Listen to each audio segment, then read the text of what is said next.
तुम्हाला एक सांगू का, ज्याचा जनिता मोठा असतो ते फार मोठा असते. या संप्रदायाचा जनिता काशीतला मालक आहे. शिरोमणी महादेव शिरोमणी महादेव शिरोमणी महादेव शिरोमणी एका जनार्दनी वैष्णव एका जनार्दनी वैष्णव शिरोमणी महादेव शिरोमणी महादेव हरि बोल एका जनार्दनी वैष्णव एका जनार्दनी वैष्णव शिरोमणी महादेव शिरोमणी महादेव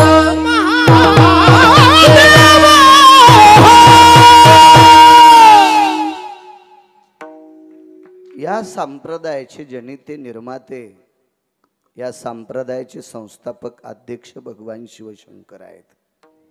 गिरगावचा बाळू ओरडतोय म्हणून ऐकायचं नाही. पैठणच्या मालकांचं वाक्य, शिरोमणी महादेव. निर्माता मोठा असला की ते पुढचे काम गोड होत असतात. इतका मोठा संप्रदाय, किती मोठा सांगू, याच्यात सगळे जगायलेत. माझ्यासारखा बिनआकली बाळू सुद्धा रोज 2 गावच्या भाकरी खालाय. किती मोठा संप्रदाय.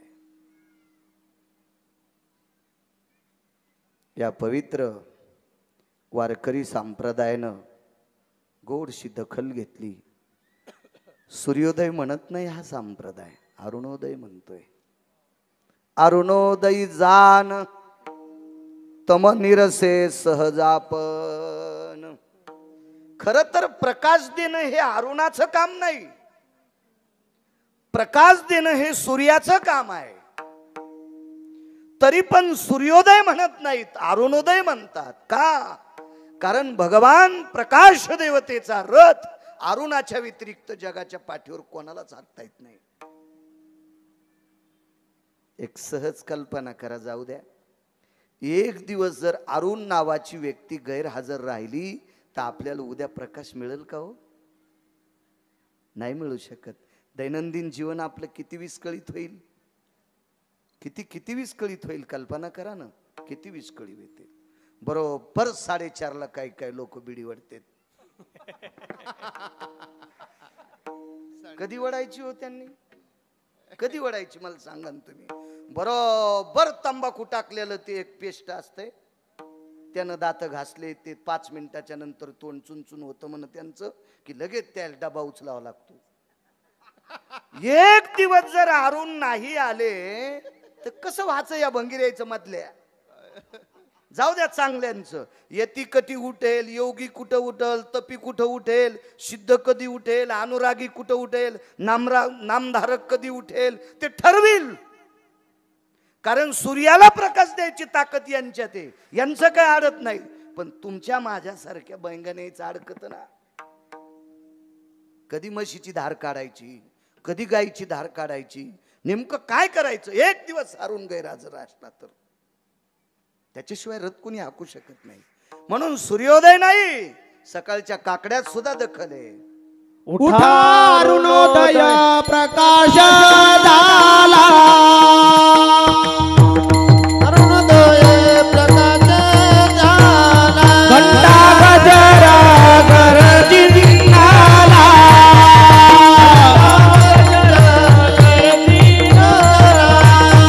हरी चौघडा सुरू झाला,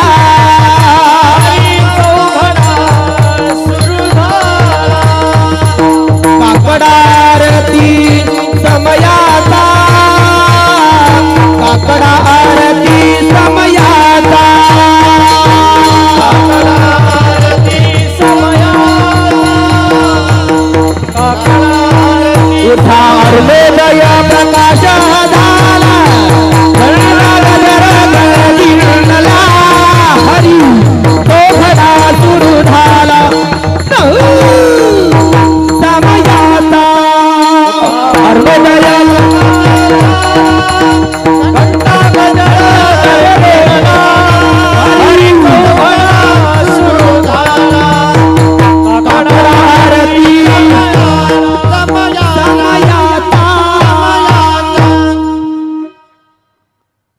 उठा अरुणोदय प्रकाश झाला. काकडा दशेला पोचल्याशिवाय म्हणता येत नसतो बरं गुरुजी. स्वर छान असला म्हणजे काकडा म्हणता येतो असं नाही. काकड्यासाठी मधलं मुरलं पाहिजे. विठाला विठाला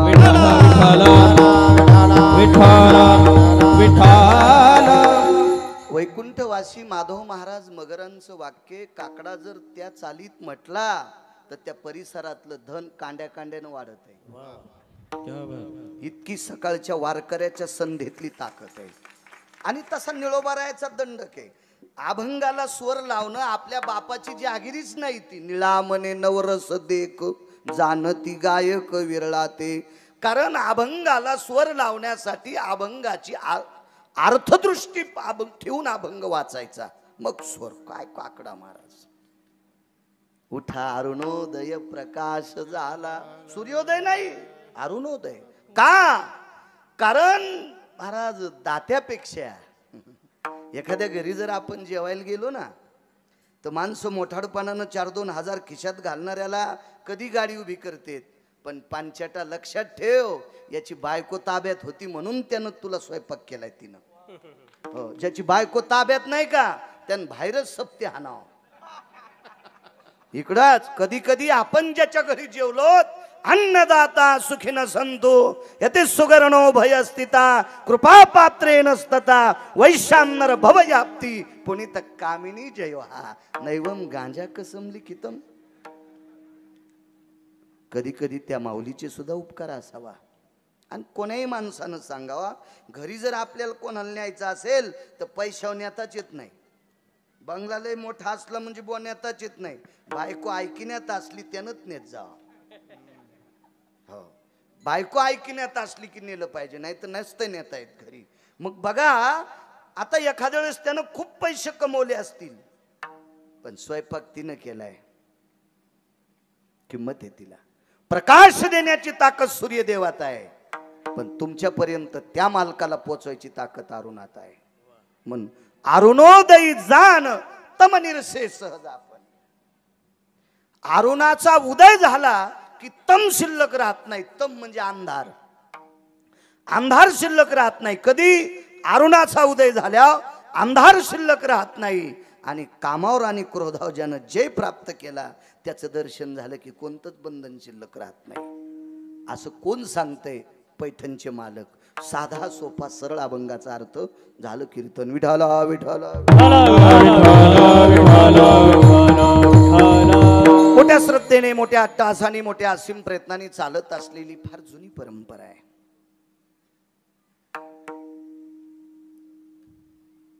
गावकरी मंडळी, चारठा सेलूत या ग्रामस्थांच्या वतीने एवढा मोठा ज्ञानयज्ञ, अन्नदानाचा यज्ञ, नामस्मरणाचा यज्ञ. खरं तर नामस्मरणाचा अखंड हरिनाम सप्ताह म्हणजे नामस्मरण. ज्ञानदान आपण नंतर म्हणतो, कारण आमच्या पुढे बसलेल्याला गाथे पाठ आहेत. आपण काय ज्ञान करणार आहेत? विठाला विठाला. पण नामस्मरणाचा यज्ञ आणि अन्नदानाचा यज्ञ चारठा शेलूत ग्रामस्थांच्या वतीनं चालत आहे.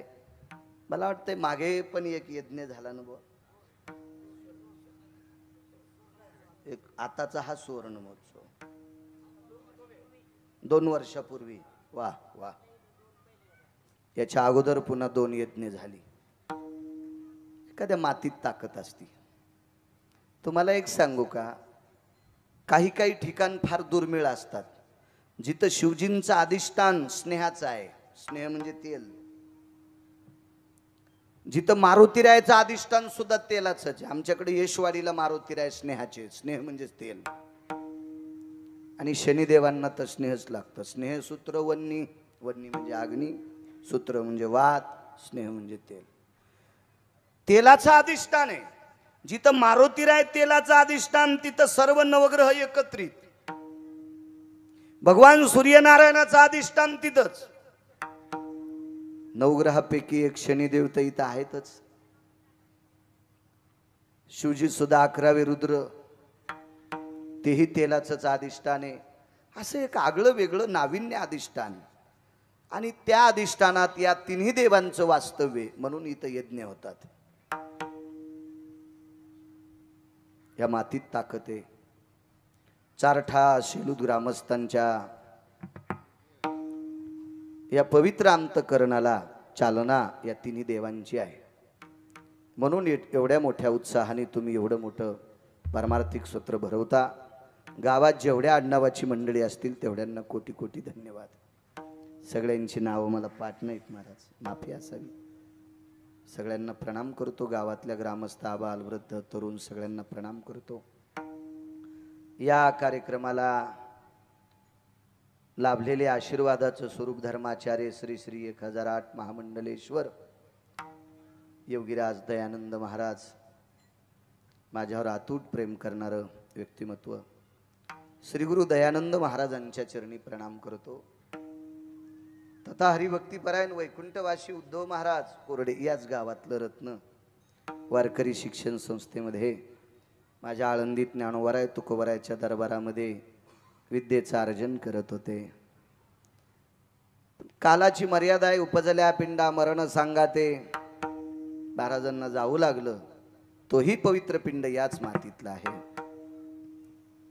अशा परम पावन या ज्ञान यज्ञात तारखेच्या संदर्भात गावकऱ्यांच्या वतीनं, तरुणांच्या वतीनं, विश्वस्तांच्या वतीनं, कमिटीच्या वतीनं, सर्व ग्रामस्थांच्या वतीनं आदरणीय हरिभक्तीपरायण आमचे जनार्दन महाराज बोचरे बापू संपर्क करत होते. कथेची तारीख घ्यायला याच्यावर पण आलते, वरी समृद्धी हायवर आलते, तिथंच आडील तर गिरगावकर. पण 2 दिवसाला सांगू म्हणूस तर आमच्या गेल्या 2-4 मथाऱ्याच्या तारखा श्राद्धाच्या. एकदा गेली मग काय त्याला मला देता नाही आली. चला असू द्या, पण कीर्तनाची वर्णी टाकता येते. ज्ञानोबराय तुकोबरायच्या नामाची आहुती टाकायचा योग मला आला. माझं परम भाग्य. बोचरे बापू तुम्हाला सुद्धा धन्यवाद. मला असं वाटतं यजमान पद्धती आहे. आज जे यजमान आहेत ज्यांचं संतपूजन श्रीयुत राजू पुंडलिकराव बोचरे, शनिकृपा कंस्ट्रक्शन, मला असं वाटतंय गुजरातमध्ये वा तिथपर्यंत शनिदेवाचा आशीर्वाद, मारुतीरायांचा आशीर्वाद, भगवान शिवजीचा आशीर्वाद तुम्हाला. या लहानशा डोंगराच्या पायथ्याला वसलेल्या छोट्या खानी गावामध्ये ज्या व्यक्तीचा जन्म झाला त्या व्यक्तीनं आपलं आधिपत्य महाराष्ट्राच्या बाहेर दुसऱ्या राज्यात निर्माण करावं. असंच एक रत्न आदरणीय राजू पुंडलिकराव बोचरे, शनेश्वर कन्स्ट्रक्शनचे मालक, त्यांचा आज यजमानपद आहे. त्यांनाही धन्यवाद. आदरणीय हरिभक्तीपरायण आमचे सोमनाथ महाराज आहेत, त्यांनाही प्रणाम करतो. आदरणीय पंढरी महाराज परवाला भेटले होते, तुम्हालाही धन्यवाद. गावातले महिन्याचे वा वा तुमच्या चरणी प्रणाम. दुर्मिळ सापडतेत महिन्याला वारकरी. मी जातो दर महिन्याला, मला कमी दिसतेत लोक. वा छान, तुम्हाला सुद्धा प्रणाम. कारण जे महिन्याला वारी करतो का त्याला नुसतं लांबून पाहिलं तरी पांडुरंगाचं दर्शन झालं असं समजी जा. विठाला विठाला विठाला विठाला विठाला विठाला. अशा लोकांचं पाहूनच मी पण हल्ली चालू लागलो. आता बऱ्याच दिवस झाले. आदरणीय अजय सुद्धा आहे, गरजा महाराष्ट्र चॅनल आहे त्याचं. या परिसरात बऱ्याच वेळेस माझ्यावर खूप प्रेम करणारे एक छोटे उद्योजक आमचे सातूनचे सोपानराव बिडवे, इथेच MIDC त्यांचा उद्योग आहे गावाकडे. त्यांनाही धन्यवाद. येताना त्यांच्याच गाडीत आलो मी. वाटरू फाट्यावरून आमचं काढून दिलं घोडं. त्याला म्हणलं बघ उद्या हळदीचं टिपण लाव, हाय आपल्याला बसायला. शेतकरी आहे मी, वातावरण पांगलंय, हिशोबात करावं लागेल मला पण. सोपानरावला धन्यवाद. आदरणीय ब्रह्मवादिनी वाजिणारे शिवनाथ अण्णा आहेत. आधी करून त्याच्या बाजूला पुन्हा एक अण्णा आहेत, घेतो लक्षात येते. आदरणीय आमचे उकिरडे अण्णा सुद्धा आहेत. आदरणीय हरिभक्तीपरायण शिवाजी महाराज सुद्धा आहेत. आणि मृदंग क्षेत्रात गोडसं नाव महाराष्ट्रात आहे आमचे कृष्ण भाऊ सुद्धा आहेत. पाठीमागं सगळी जी महाराज मंडळी असतील सर्वांना प्रणाम करतो. गायन क्षेत्रातले तात्विक सात्विक असे टोकाचे रत्न आदरणीय प्रकाशजी गुरुजी कातकडे आहेत. आदरणीय किशोरजी शेळके गुरुजी आहेत, आदरणीय आमचे भगवान गुरुजी आहेत, आदरणीय बाजूचे अभिषेक महाराज आहेत, मस्तक माझा पायावरी या वारकरी संतांच्या साऊंडवाले हे कॅमेरेवाले होत, तुम्हाला धन्यवाद. हिशोबात टायटल टाकी जा. एकटा तो भोळा आहे गिरगावकर, तुम्हाला लावू देतो. टायटल व्यवस्थित टाक जा रे. देव तुमचं चांगलं करीन राजे हो. विठाला विठाला उपस्थित श्रोते जनार्दनांच्या चरणी साष्टांग दंडवत करतो, नाग घाशीपर्यंत प्रणाम करतो. तुम्हीच आमचे देव आहात प्रभू, तुम्ही महेशाची मूर्ती, तुम्हाला प्रणाम करतो. अभंगावर येतो, काम क्रोध नाही अंगी. राजे हो, ज्यानं काम जिंकला त्याच्या इतका जगात माणूसच मोठा नाही. ज्यानं काम जिंकला का त्याच्यासारखा जगात माणूस कोणी मोठा नाही. एक लक्षात ठेवा, सोपं उदाहरण सांगतो. शनिदेवाचे मंदिर नाहीत असे हजारो गावं सापडतील भारत देशात, हजारो. भगवान शिवजीचे मंदिर नाहीत असे महाराष्ट्रात भारतात हजारो गावं सापडतील. सगळ्या गावात शिवजींचे मंदिर नाहीत, हजारो गावं सापडतील. विश्वाच्या मालकाचे पंढरीनाथाचे मंदिर नाहीत असे कितीतरी गावं सापडतील. जगदंबेचे मंदिर नाहीत असे कितीतरी गावं सापडतील गुरुजी. भगवान गणेशाचे मंदिर नाहीत असे कितीतरी गावं सापडतील. पण मारुतीरायाचं मंदिर नाही असे जास्त गाव नाही सापडायचे. एक अर्धा धरणातल्या खड्यासारखं सोडून द्या. शक्यतो मारुतीरायाचं मंदिर नाही असं गावच नाही. वस्तीवर पण मारुतीरायाचं मंदिर. त्यांनी विचार केला, बब्यास लग्न झाल्यावर कुठून याचं पाया पडायला, कारण त्याच्या पाया पडल्याशिवाय तुमच्या आमचे संसारच नीट थप्पील लागत नाही. मग प्रत्येक गावात मारुतीरायाचं अधिष्ठान का, कशा करता? कारण विश्वाच्या पाठीवर काम जिंकणाऱ्या ठराविक लोकांपैकी एक नंबरचा कोण असेल? काळ घातला तो क्या बात आहे. काळ घातला तो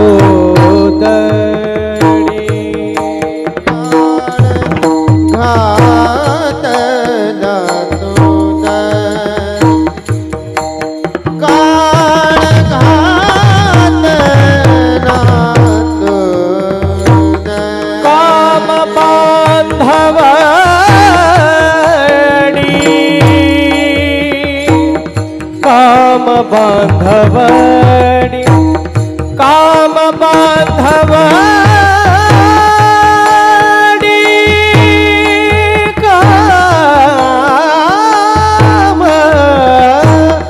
काम बांधवडी काम बांधवडी काळ घातला ओ काळ घातला तो दडी काम बांधवडी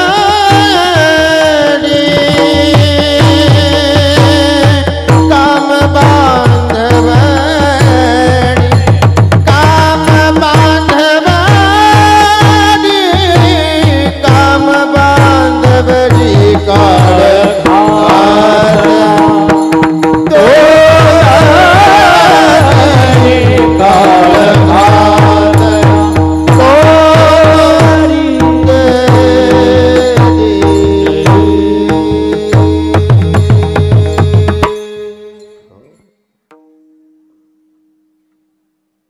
धोत्रीत हाणलं कामाच्या काळाच्या.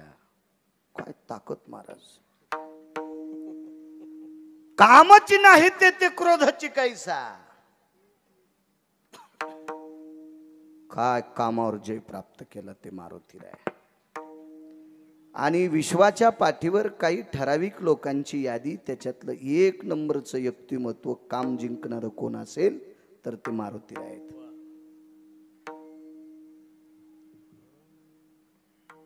एक जण म्हणला, मारुतीरायनं अंजनी सारखं प्रत्येक स्त्रीला मानलं, मी सुद्धा मानलंय, मग मारुतीरायाची बरोबरी मला कस काय नाही? श्रुतीशास्त्रानं सांगितलं, मारुतीरायनं कामाला जिंकलं, तुम्ही कामाला जिंकलं, पण तुम्ही लक्ष्मीला नाही जिंकलं. तुम्ही पाया पड्यावर पैसे घेतात, मारुतीराय घेत नव्हते. खिसात नाही न, शर्टत नाही न. 14 लोकांच्या व्यतिरिक्त तुकोबाराच्या अभंगात कोणीच बसत नाही. ऐसा कोणी दावा हे जया नावडे, ऐसा कोणी दावा हे जया नावडे, ऐसा कोणी दावा हे जया नावडे, ऐसा कोणी दावा हे जया नावडे. त्या पुत्र घोडे दाराधन, पुत्र घोडे दाराधन, पुत्र घोडे दाराधन. ऐसा कोणी दावा हे जया नावडे, ऐसा कोणी दावा हे जया नावडे. पुत्र घोडे दाराधनी, निज पुत्र थोडे. दया नावडे, ऐसा कोणी दावा दया नावडे.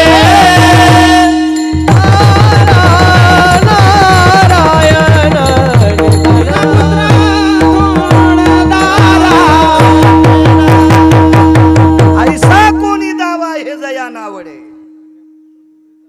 बाराजी माया नाही सुटली, नाही त्या सुटली द्रव्यलोभ माया, भस्मदंड छाया तरुवराचे.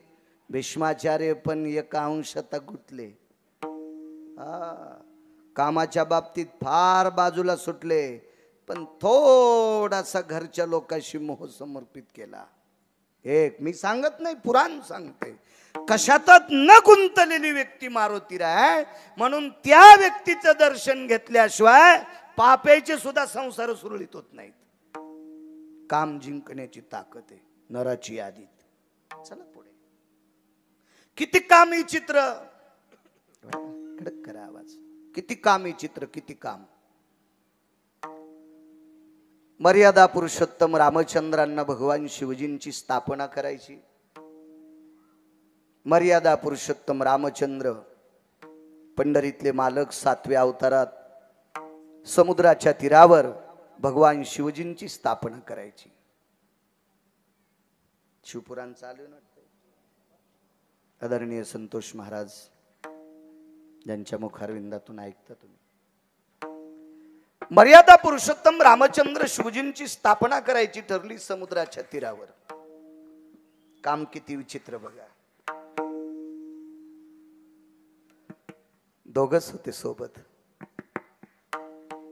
शेषशाही लखनलाल आणि पंढरीतले मालक प्रभू रामचंद्र. 2 जण आहेत. दोघं एकांतात बसल्याच्या नंतर विषय झाला. लखन, मी नाही म्हणत बरं, रामचंद्र म्हणतात, जी दादा भगवान शिवजींची स्थापना करायची आपल्याला. मग आपल्याला सामुग्री लागेल. आता हवन चालू आहे, यज्ञ चालू आहे इथं बापू.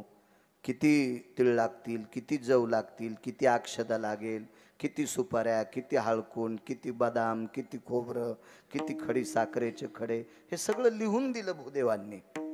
गावरान तूप किती असावा, बसणारे कसे असावा, आवती टाकताना धोत्राच्या आतून तंबाखू चोळून नको खात जाऊ सोमळ्या, जळून जाशील त्या होमात. तिथं नाही जळायचास, तितका पुण्यवान आहेस का तिथं जळायला, ते नंतर फुकीत आहे. विठाला विठाला विठाला मर्यादा आहेत, पद्धतशीर आहेत, सगळं साहित्य. दोघांनी विचार केला आपल्याला प्रभूची स्थापना करायची शिवजींची. लखनलालजीनं सांगितलं, प्रभू आपण अष्टमा सिद्धीला सांगितलं तर सगळी सामुग्री तयार होईल. मर्यादा पुरुषोत्तम रामचंद्रांनी सांगितलं आपण वनवासात आहेत आणि वनवासातल्या व्यक्तीनं सिद्धीची मदत घ्यायची नाही. नियम आहे, आपण वनवासात आहेत, नाही घ्यायची मदत. नियम आहेत आपल्याला, आपण त्या चौकटीत आहोत, आपल्याला नाही मदत घेता येणार. ठीक आहे दादा. प्रभू रामचंद्रानं सांगितलं, लखन सगळ्यात मोठी अडचण आहे आपल्या प्राण प्रतिष्ठेसाठी भूदेव कोणाला बोलवायचंय, ब्राह्मण कोण आणायचं आहे. कोण आहे ब्राह्मण? विद्वान पाहिजे आपल्याला, त्याला ज्ञान असलं पाहिजे कर्मकांडाविषयी, श्रद्धा असली पाहिजे त्याची, असा व्यक्ती आपल्याला पाहिजे. हे सगळ्या चर्चा 10-5 मिनिटं झाल्याच्या नंतर मारुतीराय सुद्धा ऐकत होते. पण मारुतीरायाच्या बाजूला सर्वात मोठी एक वयस्कर व्यक्ती बसली होती. त्या व्यक्तीचं नाव होतं जामवंतजी. काम किती बेकार याच्यावर सांगतो हा. किती हरामखोर आहे काम्या. या काम्यानं चांगल्या चांगल्याची घरं फुकली त्या बेट्यानं. लय भडवाय काम्या राजू हो. यानं चांगल्या चांगल्याची वाट लावली या काम्यानं. आणि मग कोण भूदेव कानायचा आहे. जामवंतजीनं सांगितलं प्रभू सामुग्रीची काळजी करू नका आणि ब्राह्मणाची चिंता करू नका. दोन्ही गोष्टी मीच आणतो. प्रभू रामचंद्रानं सांगितलं जामवंतजी, कारण जामवंत रामायणात जामवंता इतकं वयस्करच कोणी नव्हतं असं मी नाही सांगत, पुराण सांगतंय. माझ्यावर नका विश्वास ठेवू. पाहावे पुराणे विचारून. आणि कधी कधी काय माहितीये का, आम्ही जे बोलतो का हे तुम्ही घरी गेल्यावर तपासलं पाहिजे, तर तुम्ही सुधारतान. आणि तुम्ही सुधारले तर आम्ही नीट कीर्तन करू, नाही तर मग आम्हाला तर मग असंच. तुम्ही सुधारणं गरजेचं आहे, श्रोता सुधारणं गरजेचं आहे, तरी आम्ही नीट रस्त्याने चढू. आणि तुम्ही जर नाही सुधारले मग चाललं आमचं. याचं पाप तुम्हाला पण असतं. मर्यादा पुरुषोत्तम रामचंद्रांनी सांगितलं जामवंतजी आपण कोण ब्राह्मण आणणार, आणतो तुम्हाला रुचेल पचेल झेपेल आवडेल, हे बाकीच्या गोष्टी जाऊ द्या, आवडेल असा घेऊन येतो. उड्डाण केलं,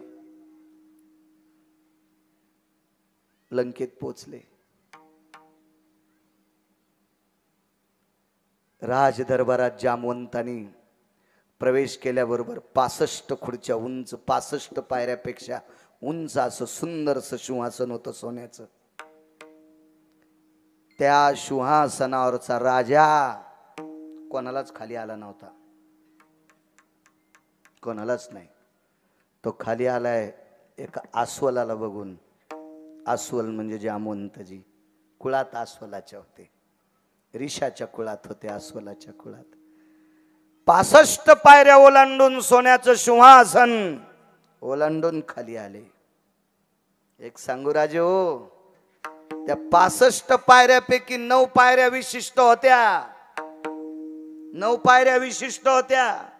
त्या 9 पायऱ्यापैकी मंदिरातले मालक सुद्धा एका पायरी खाली होते.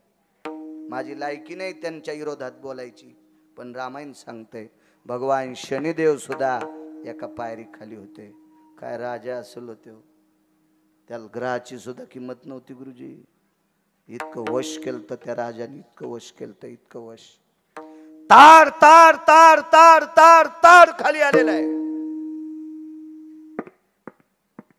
जीवनात कोणाच्याच पुढं न वाकणारा लंकेचा राजा रावण जामवंतजीच्या पायाला हात लावणार तेवढ्या अवकाशात हात उचलला. राजे काय आमच्यासारख्या पशुचं दर्शन घेता. लंकेश मी पशुए पशुए रीस आहे, मी अस्वले लंकेश. काम किती हरामखोर सांगतोय. मग कामाच्या जर लांब. काम म्हणजे तुरी कापणं, गहू कापणं, बराची काढणं हे नाही. काम म्हणजे वासना. विठाला विठाला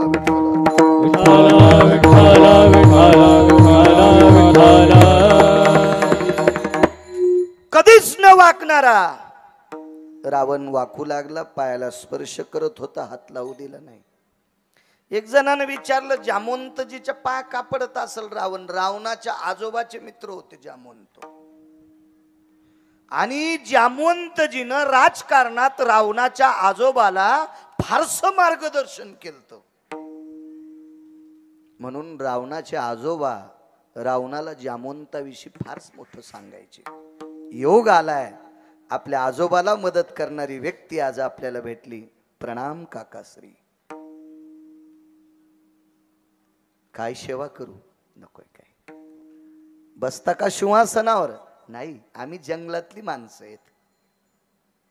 आम्हाला सोन्याची सिंहासन काय करायची, सामान्य चपला की कोळी. आम्ही जंगलातली माणसं आहेत, रानटी माणसं आहेत. आम्हाला ते सिंहासन नकोय, माझं एक काम आहे. रावणानं सांगितलं आणि तुमचं काम सांगायला तुम्ही स्वतः आले. मला चिठ्ठी पाठवायची असती, मी काय काम आहे ते विमानात पाठीला असतं. मोठी माणसं असतात. जामवंतजीनं सांगितलं नाही काम आहे. काय काम. भगवान शिवजींची स्थापना करायची. रावण 20 डोळ्यान रडत होता. कारण रावणाचं आराध्य दैवत गोड सदैवत कोण असेल तो भगवान शिवशंकर होते. रडू लागला रावण. जामवंताने विचारलं लंकेश रडता? रावणानं सांगितलं काका दादा काय पदव्या लावता येतील तितक्या. माझ्या अंतःकरणाच्या मंदिराची स्थापना आहे. माझ्या हृदयाची प्राण प्रतिष्ठा आहे. भगवान शिवजी माझं हृदय. चला कधी करायची? मुहूर्त काढलंय का? होय.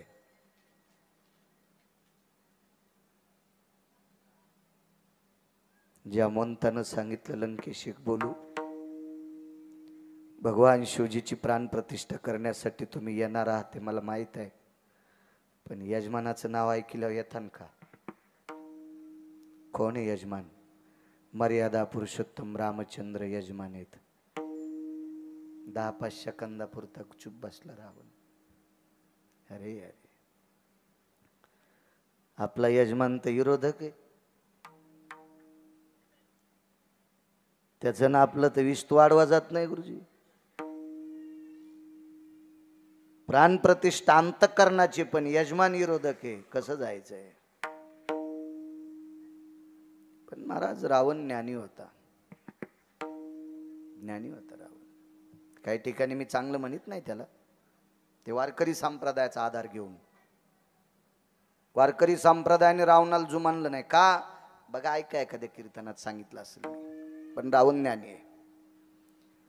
रावणानं सांगितलं माझ्या आजोबाच्या वयाचे आहात तुम्ही. माझ्या आजोबाला मार्गदर्शन करण्याचं फार मोठं योगदान तुमच्या जीवनात आहे आणि त्याच्यातून मी उतराई होऊ शकत नाही. पण तुम्ही माझ्याकडे काम घेऊन आलात. अयोध्येचा राजा राम विरोधक जरी असेल तरी तुमच्यामुळं प्राणप्रतिष्ठेचे मंत्र म्हणणार, पौरोहित्य मी करणार. रावण तयार झाला. ऐका पुढचं. आता किती आनंद वाटावा, पण थोडीशी मनात शंका होती. आणि रावणानं विचारलं महाराज काय राहिलंय सांगायचं? काही नाही. माझ्या रामचंद्राला भगवान शिवजीची स्थापना करायची, पण पूजेचं साहित्य काय काय लागेल? परवडायसारखं पाहिजे ना. परवडायसारखं.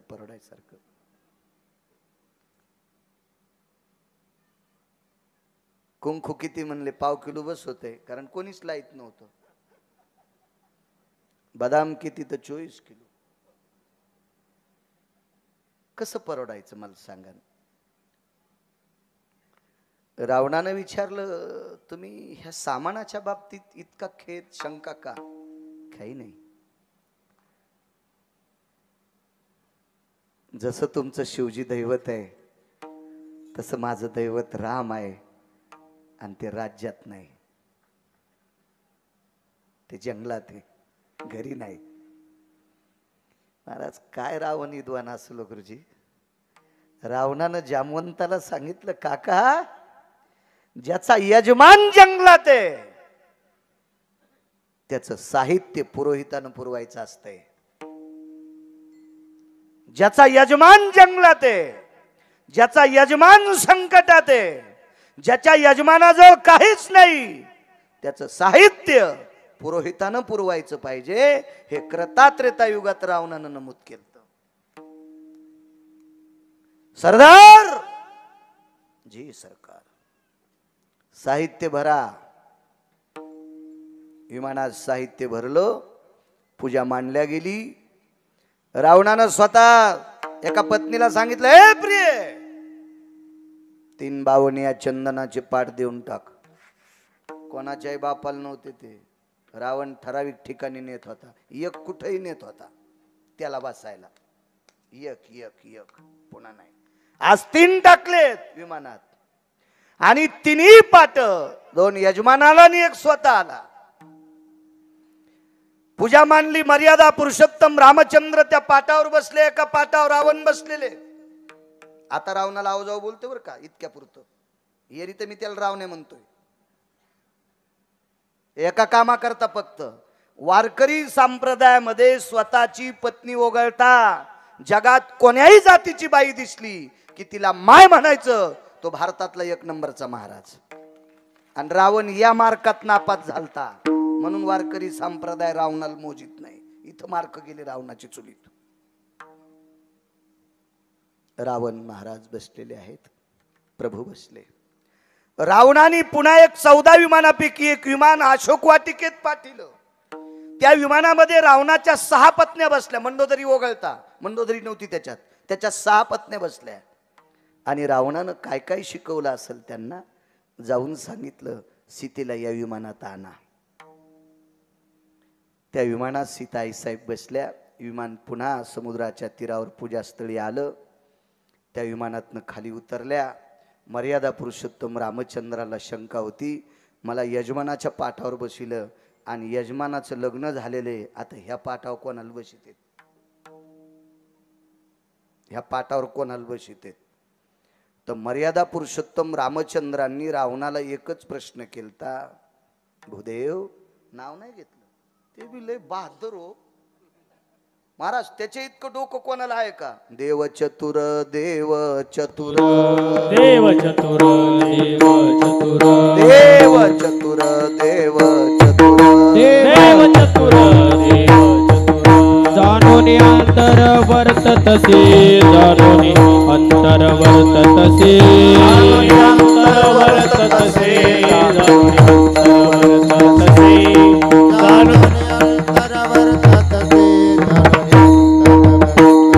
देव चतुर देव चतुर जाणून अंतर वर्ततसे, जाणून अंतर वर्ततसे, जाणून अंतर वर्ततसे.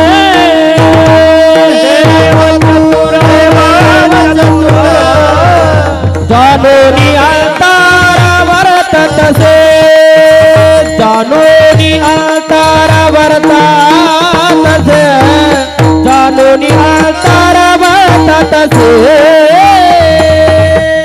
काय चतुर आहे माझा विटेवरचा मालक मर्यादा पुरुषोत्तम रामचंद्र.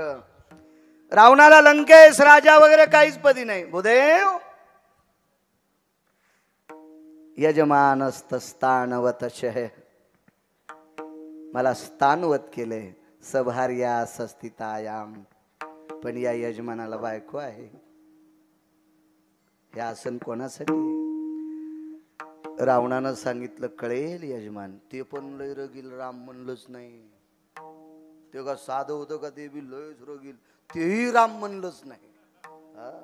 यजमान कळेल. तितक्यात विमान येऊन आदळलं आणि रावणाची 6 पत्न्यापैकी 2 पत्न्या खाली उतरल्या आणि सीताई साहेबाच्या दंडाला धरून त्या आसनावर बसविलं. त्यावेळेला मर्यादा पुरुषोत्तम रामचंद्राचे डोळे रडत नव्हते. रावणाच्या विद्वत्तेची कदर करून प्रभू रामचंद्राचं हृदय रडत होतं. हृदय काय विद्वान आणि रावण, काय पुरुषार्थ हे रावण, काय धर्मनिरपेक्ष हे रावण, काय कर्मकांडातला अस्खलित विद्वान आहे रावण. हृदय रडत होतं. हृदय हृदय बऱ्यापैकी प्रकारे. नंतर आता दक्षिणा काय द्यावी? जंगलात आहे, संकल्प सोडायचा, काय दक्षिणा द्यावी? रावणानं सांगितलं यजमान, ज्याचा यजमान जंगलात आहे त्याची दक्षिणा बी पुरोहितानच द्यायची, त्यानंच घ्यायची. काय डोकं असलो. मर्यादा पुरुषोत्तम रामचंद्राला वाटलं युद्ध न करता सीता भेटलीच, काम जमलं नाही. दोघांची गाठ सोडल्याबरोबर पुन्हा सीता विमानात आणि अशोक वाटिकेत नेऊन.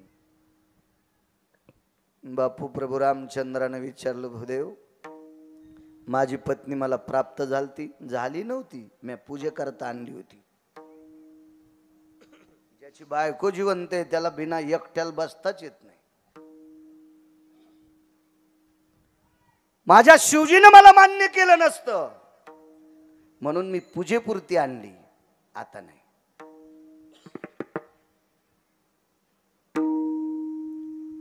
कालांतराने रावण मृत्यू पावला. यम धर्माच्या दरबारात रावणाला अधिष्ठान प्राप्त झालं. मंदोदरीची खना नारळानं वटी यमधर्माच्या धर्मपत्नीने केली. महाराज वैकुंठातनं दोन्ही देवता पाहत होत्या. लक्ष्मी आईसाहेब पाहत होत्या आणि विटेवरचे मालक सुद्धा पाहत होते. रावणाचा पुरुषार्थ पाहून जगाचा बाप रडत होता. आईसाहेबाचं अंतःकरण रडत होतं. प्रभू, मी अशोक वाटिकेत असताना सुद्धा पूजेसाठी लंकेशानं इथपर्यंत आणलं. हे दोन्हीचा कर्तव्याचा भाव रडत होता. पण सीताई साहेबांनी सहज एक वाक्य वापरलं, मारला का? मारला कशा करता? विश्वाच्या बापानं सांगितलं, सीते मला विचारू नकोस, तू श्रुतीला विचार. आणि न्याय श्रुतीकडे असतो. श्रुती जगातली पहिली पत्रकार. आणि श्रुतीला ज्या वेळेला लक्ष्मी आई साहेबांना विचारलं, माय माझ्या मालकासाठी एवढं काम रावणानं तिथं गोड करावं, तरी मारला का? श्रुतीनं सांगितलं, आई साहेब याचा काम उतवालता. पहा त्या रावणा काय झाले. किती मोठा रावण. परस्त्री पेहरी छुरी मत लगावे अंग, दशशीर रावण के गए पर नारी के संग. इतका काम आहे चित्र, इतका काम आहे हरामखोर, ज्याच्यासाठी देवाचं अंतःकरण रडावा. पण त्याच देवानं कामाचा गुरुळा घेतलेल्या रावणाला 2:18 आपटू आणलं. इतका कामी चित्र. विठ्ठला विठ्ठला विठ्ठल विठ्ठल विठ्ठल कामानं चांगल्यांची फजिती केली. कामाजी कोतवालयाने नाडिले बहुतासे, कोतवालयाने नाडिले बहुतासे. हरिहराचे अब्रू घेसी भय नाही त्यासे, हरिहराची अब्रू भय नाही त्यासे. जमदग्नी दुर्वास नाडिले महान महान ऋषी,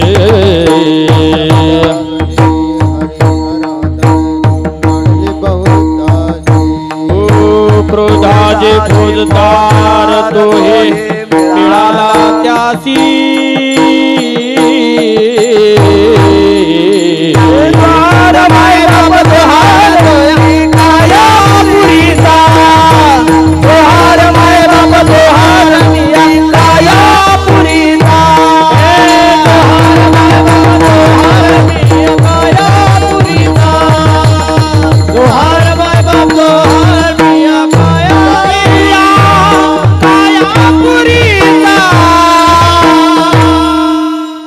कामाजी कोतवालियाने नाडिले बहुताशी. हरी हर मालक आणि हर म्हणजे काशीतले मालक, दोघांची बेजारी केली.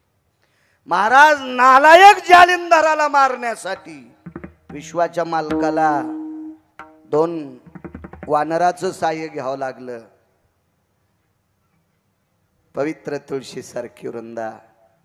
महाराज विश्वाचा बाप 350 तीर्थापैकी एका तीर्थात दगड होऊन पडला. पंढरपुरातला मालक, त्याला गंडकी नावाचं तीर्थ म्हणतात. काय काय अवस्था, काय काशीतल्या मालकांची परिस्थिती. त्रिशूळ गेले, डमरू गेले व्याघ्रांबर ग. दिगंबर रूप झाला पंचानन ग. याच्या पलीकड भिल्लिनीच्या पाठी लागे पंचानन ग.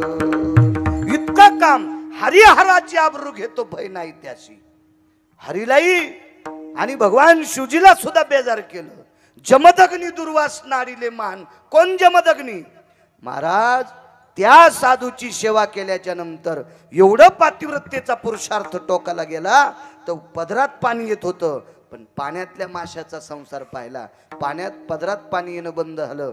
मुलाला बोलवलं आणि डोकं कापून टाकलं. त्याला जमदग्नी म्हणतात. कोण? दुर्वास. पांडवांना छळण्याकरता निघाल्या. पंढरपुरातल्या मालकाचा डोक्यातला घाम पायात येतोय. एवढा मोठा अधिकार दुर्वासाचा. त्या दुर्वासाला सुद्धा बेजार केलं. चांगल्याला तर 4-2 अभंग पाठ करणारे कशाला येड्यावानी करायचं. अरे दुर्वासा सारख्याला, जमदग्नी सारख्याला नाही. मला 150 ज्ञानेश्वरीच्या मुकाट्या बस. तू बंधी जरी ज्ञानेश्वरी पाठ केलीस ना, काम जिंकला तरच ज्ञानेश्वरीचा फायदा. तू गाथा जरी पाठ केलास ना, काम जिंकला तर गाथ्याचा तुला फायदा. नाही तर अद्याप नाही. सर्दीच्या गोळ्या घेतल्या आणि चिचाची गोळे खालाय, कशी सर्दी राहील. सर्दीच्या गोळ्या घेतल्या आणि उजळ्याला ताक प्यालाय. कशी सर्दी राहील? सर्दीच्या गोळ्या घेतल्या आणि रात्रभर पाण्यात बसला. सुंबळेस कर तू, तुला आखलीचा कांदा आहे का? तुझी सर्दी कशी राहील? पथ्य महत्वाचं आहे. तुम्ही काय पाठ केलंय त्याला एकमेव पथ्य आहे, ते फक्त काम. विठाला विठाला विठाला.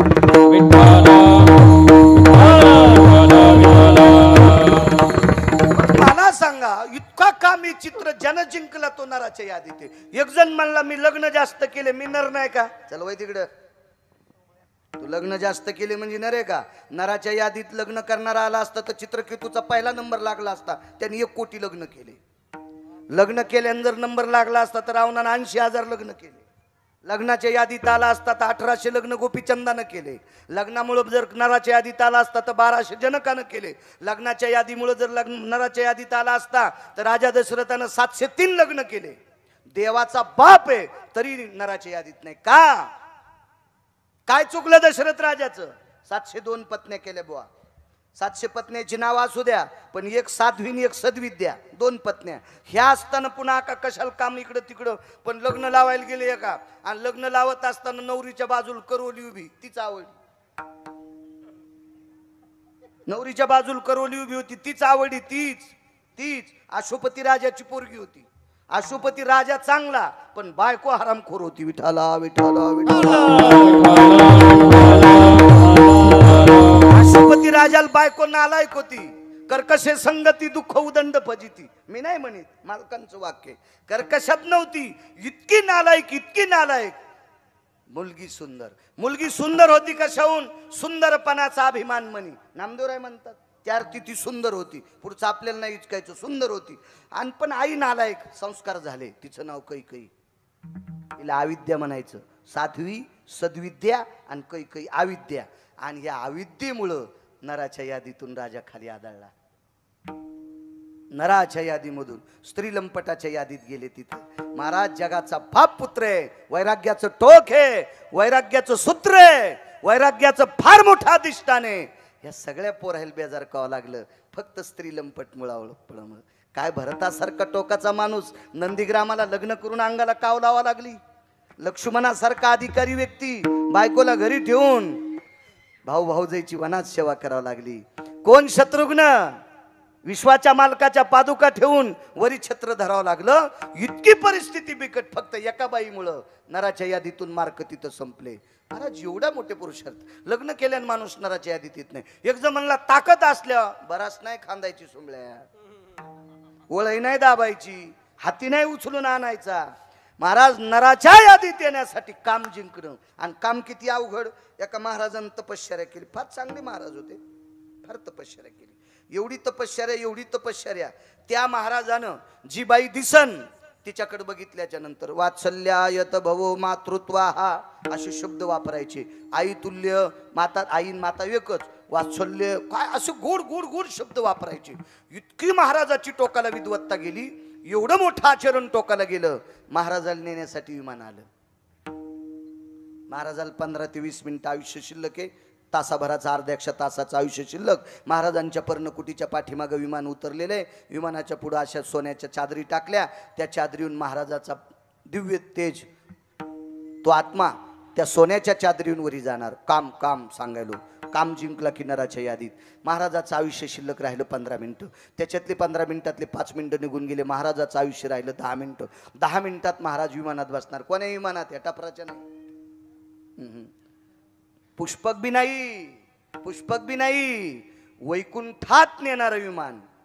पुष्पक हे भोगवाद्यांना मिळत असते, सिद्धांना मिळत असते. भोगवाद्यांचं विमान आहे पुष्पक. महाराज अधिकारी व्यक्ती त्याच्यात नाही. ते वैकुंठातलं विमान वेगळं. हा, जे देहूतल्या मालकांना न्यायला आलेलं ते विमान या महाराजाला न्यायला आलतं. जे नामधारकासाठी विमान स्वतंत्र आहे. महाराज रावणाकडे 14 विमान होते. रावणानं एका विमानात कोण्याच बाईला बसिलं नाही. त्याच्या बायकोल बसिलं नाही. त्याची फक्त बसवायची इच्छा होती सीतेची. इच्छा होती. त्या विमानाचं नाव आहे प्रभदत्त नावाचं विमान. रामायणात नाही वाचायचं, दुसरीकडे वाचा. रामायणात वाचलं मला शिव्या देतात यानं कशातलं सांगितलं. त्याच्यामुळे दुसरं पाहत जाणं. ग्रंथ वागत जा. तुम्ही जर वाचन केलं तर आम्ही सुद्धा सुधारतो. आम्हाला सुद्धा भीती वाटेल तुमच्या पुढे कीर्तन करायची. भीती वाटली पाहिजे, घाम आला पाहिजे. आता मा गरमीने आलाय, भीतीमुळे येईन. विठाला विठाला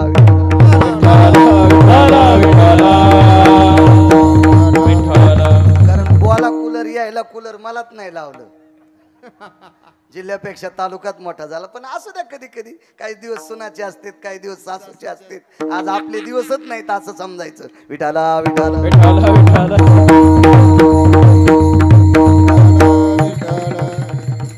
नाही म्हणल्यावर बली लिहावं तर कुत्र पण आलतं यायचं जवळ. विठाला विठाला विठाला चलत राहतं. एवढा मोठा गाडा सांभाळायचा कमी अधिक होत असतंय. काय त्यांना एरविनोद म्हणून बोललो, काय नाही. द्या त्यांना. ते आमचे संप्रदायातले आमचे कीर्तनकाराचे कुठे माणसं आहेत, त्यांना दिलं तरी काय हरकत नाही. मलाच आलं असं समजायचं. महाराज ते विमान फक्त नामधारकाला त्याच्यापैकी या महात्म्याला आलं. जे माझ्या देहूतल्या मालकांना विमान, ते या महात्म्याला पंढरी विमान, ते विमान येऊन टेकलंय. आयुष्य शिल्लक राहिलं 5-6 मिनिटाचं. तितक्यात महाराजाला ताण लागली. पाणी मिळेल, एकही शिष्य जवळ नव्हता. आणि कामाच्या वेळेला शक्यतो शिष्य लांब लांबच असतात. फक्त काजू बदाम वाड्यावर पुढे बसतात. महाराजाच्या हाताच्या आधी शिष्याचा हात खाली जातो परत. अशा वेळेस बरेच शिष्य असतात. पण इथं काम महाराजाला ताण लागल्या, एक शिष्य जवळ नाही. बेजार महाराज. तेवढ्या अवकाशात समोर बसलेल्या माऊल्या आहेत ना, माझ्या महाराष्ट्रातल्या, माझ्या पवित्र भारत देशातली एक माऊली आपल्या मालकाची, आपल्या सासऱ्याची, शेतात काम करणाऱ्या गड्ह्याच्या दुपारची भाकरी घेऊन जात होती. महाराजाच्या पर्णकुटीपासून रस्ता होता आणि मग आतनं आवाज आला, पाणी मिळेल. बाईनं महाराजाच्या पर्णकुटीत भाकरीचं टोपलं टेकलं, आतमध्ये प्रवेश केला. शक्यतो तिला माहीत नव्हतं महाराज किती दाढ आहेत म्हणून. शक्यतो त्या महाराजांच्या पर्णकुटीत आतापर्यंत कुठल्याही बाईनं प्रवेश केलेला नव्हता. पण हिलाही माहीत नव्हतं. नुकतंच लग्न झालेलं होतं 5-6 महिन्यापूर्वी. नवीन नवरी होती. शेतात भाकरी घेऊन जात होती. जुन्या काळातली होती, आताची नेणार नाही नवीन. आणि तिनं पर्णकुटीत प्रवेश केला. महाराजांच्या त्या माठातला पेला भरून घेतला. महाराज त्या खाटेवर पडलेले होते आणि महाराजांच्या हातात पेला दिला. आयुष्य 2-3 10-5 सेकंदाचं शिल्लक आहे. मिनिटं वगैरे काय नाही. काय 10-5 सेकंदाचं, अर्धा मिनिट वगैरे आयुष्य शिल्लक असेल. तेवढ्या अवकाशात महाराजांच्या हातात पेला दिला. महाराजांचं आयुष्य 2-3 सेकंदाचं शिल्लक आहे. पाणी प्यायला पाहिजे का नाही. पार्षद उभे आहेत. वैकुंठात जाणार विमान आहे. सोन्याची चादर टाकलेली आहे. त्याच्याहून तो पिंड जाणार, तो दिव्य शरीर जाणार. हे पार्थिव खाली पडणार आणि दिव्य अशा प्रकारचं स्वरूप महाराज त्याच्यात बसून जाणार. पण महाराजाच्या शेवटच्या 1-2 सेकंदात महाराजाच्या अंतकरणात पाप आलं. ही तरुणपणात भेटली असती तरी सोबत लग्न केलं असतं. चादरी, विमान, डोगरचं पापण खालच्या पापणाला चिटकते तितक्या अवकाशात आकाशात. आणि महाराज खाली बसला. महाराज ज्याच्यासाठी वैकुंठातलं विमान येणार त्याला जन्म घ्यावा लागला. तरी तपोबळी जन्मधरी, तरी तपोबळी जन्मधरी, तरी तपोबळी जन्मधरी. वासनेचा संग होया अंतकाळी, वासनेचा संग होया अंतकाळी, वासनेचा संग होया अंतकाळी, वासनेचा संग होया अंतकाळी. तरी तपोबळी जन्मधरी, तरी तपोबळी जन्मधरी. वासनेचा संग होयांतकाळी, तरी तपोबळी जन्मधरी. फक्त 2-3 सेकंदानं सगळं मातीत घातलं. वैकुंठातलं विमान आलतं. पण 2-3 सेकंदात ही जर तारुण्यात भेटली असती तर मी असा राहिलो नसतो. मी लग्न केलं असतं. या 2-3 सेकंदामध्ये वासनेनं त्या साधूची इतकी वाट लावली, इतकी वाट लावली. म्हणून नराच्या यादीत नाही. नराच्या यादीत येण्यासाठी काय करावं लागतंय, ऐका पुढचं. या पवित्र भारत देशामध्ये एक पवित्र महाराष्ट्र आहे, त्याच्यात आपण राहतो. या पवित्र संस्कृती संपन्न भारत देशात एक पवित्र महाराष्ट्र आहे आणि त्या पवित्र महाराष्ट्राच्या मातीत आपण राहतो. या महाराष्ट्राच्या मातीला लाभलेला भारतीय संस्कृतीतला वेदशास्त्र पुराणाच्या मतानुसार 5व्या क्रमांकाचा राजा, त्या राजाचं नाव आहे रयतेचे राजा छत्रपती शिवाजी महाराज. परवाला बार्शी परिसरात गेलो मी. मला तिथे एक भगवान शिवजींचं मंदिर पाहायला भेटलं मंदिरामध्ये. आणि त्याच्यानंतर या चारठा सेलूतमध्ये महाराज मंदिरामध्ये शिवजींचं मंदिर पाहायला भेटलं माझ्या रयतेच्या राजाचं. तुम्हा तरुणांना कोटी कोटी धन्यवाद. महाराज धर्मनिरपेक्ष राजा आहे, विचारवंत राजा आहे, शीलवंत राजा आहे, चारित्र्य संपन्न राजा आहे, कर्तृत्व संपन्न राजा आहे. असा हा 5व्या क्रमांकाचा लाभलेला भारत देशाला राजा. राजाला 8 पत्न्या, 8. पण एके दिवशी राजाच्या स्वागताकरता एका चुकीच्या माणसानं याच महाराष्ट्राच्या मातीतील या पवित्र भारत देशातील एक दिव्य तेजस्वी स्वरूप संपन्न कन्या बंद केली. राजांना निरोप झाला. राजाने महिलांच्या साह्यानं त्या खोलीतनं बाहेर काढलं. तिची खणा नारळानं ओटी भरली. 8 पत्न्यापैकी एका पत्नीनं हस्तिदंताची पालखी होती, त्या पालखीत बसवलं. तिला रेशमाच्या पडदाण्या लावल्या. पाठीमागं 4 आणि पुढे 4 असे मल्ल, 8 मल्ल, 10-15 चोपदार भालदार सगळी काही. आणि राजाने सगळ्यांना सांगितलं हिला नेऊन घाला. ती कल्याणच्या सुभेदाराची सून होती. कविता म्हणणं नकोय, तरी पण तुम्हाला कळावं याच्याकरता म्हणतोय. काळ्या रात्री चमकत होतं जिच्या रूपाचं ऊन, अशी देखणी होती एका मुस्लिमाची सून. महाराज अमावस्याच्या रात्री जिच्या अंगाचा प्रकाश पडला होता, एवढी तेजस्वी सुंदर होती. पण तिला पाहुनी आई म्हणाला, तिला पाहुनी आई म्हणाला, राजा तो शिलवान. महाराज इतकी सौंदर्यवान की अमावस्याच्या रात्री जिच्या अंगाचा प्रकाश पडतोय ती सुंदर किती असेल याच्या पलीकडे जाऊ द्या सौंदर्य. ती जर नुसती नजर कैदेत ठेवली असती ना, तिला स्पर्श नका करू द्या, नका स्पर्श करू द्या. राजाच्या अंतकरणात ते पाप नव्हतं, छत्रपती शिवाजी महाराजांच्या अंतकरणात ते पाप नव्हतं. पण तिला जर नुसतं नजर कैदेत ठेवलं असतं तर 4 पातशाह्याकडनं प्राप्त हरण झालेले 6 किल्ले पुन्हा परत भेटत होते, परत भेटत होते. पण राजा कोणाला म्हणतात महाराज, नर कोणाला म्हणायचं?